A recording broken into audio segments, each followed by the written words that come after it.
సూర్యోదయానికి 90 నిమిషాల ముందు కాలాన్ని బ్రహ్మీ ముహూర్తము అంటారు. బ్రహ్మ జ్ఞానములకు అనుకూల సమయం. బ్రహ్మి అనగా సరస్వతి. మనలోని బుద్ధి ప్రబోధము చెందే కాలం కవన బ్రహ్మీ ముహూర్తమని అంటారు. బ్రహ్మ ముహూర్తం పూర్వం కాలాన్ని గడియలలో లెక్కించేవారు. ఒక గడియకు మన ప్రస్తుత కాలమాన ప్రకారంగా 24 నిమిషాలు. ఒక ముహూర్తం అనగా 2 గడియల కాలము అని అర్థం. అంటే 48 నిమిషాలను ఒక ముహూర్తము అంటారు. ఒక పగలు ఒక రాత్రిని కలిపిన మొత్తాన్ని అహోరాత్రం అంటారు.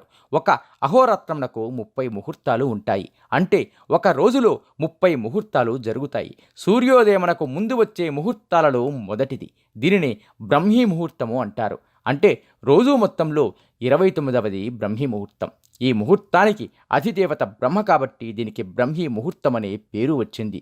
సూర్యోదయమునకు 90 నిమిషాల ముందు కాలం. ప్రతిరోజు బ్రహ్మీ ముహూర్తాన నిద్రలేచి భగవంతుని ధ్యానించి పనులు ప్రారంభించాలి.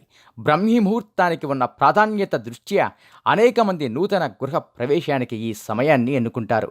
ఈ సమయంలోనే మానవుని మేధాశక్తికి భగవంతుని శక్తి తోడవుతుంది. బ్రహ్మ ముహూర్తం అనే పేరు ఎలా వచ్చిందనే విషయంపై పురాణ గాథలు ఉన్నాయి. కశ్యప బ్రహ్మకు వినతకు జన్మించినవాడు అనూరుడు. ఈయన గరుత్మంతునికి సోదరుడు.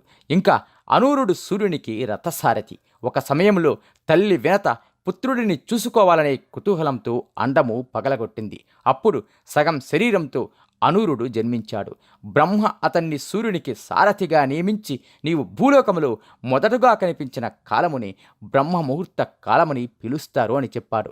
ఆ సమయానికి ఏ నక్షత్రాలు గ్రహాలు కూడా కీడు చేయలేవు అని అనూరునికి వరమిచ్చాడు. అందుకే బ్రహ్మ ముహూర్త కాలములో అన్ని శుభకార్యాలకు ఉన్నతమైందని శాస్త్రము తెలియజేస్తుంది.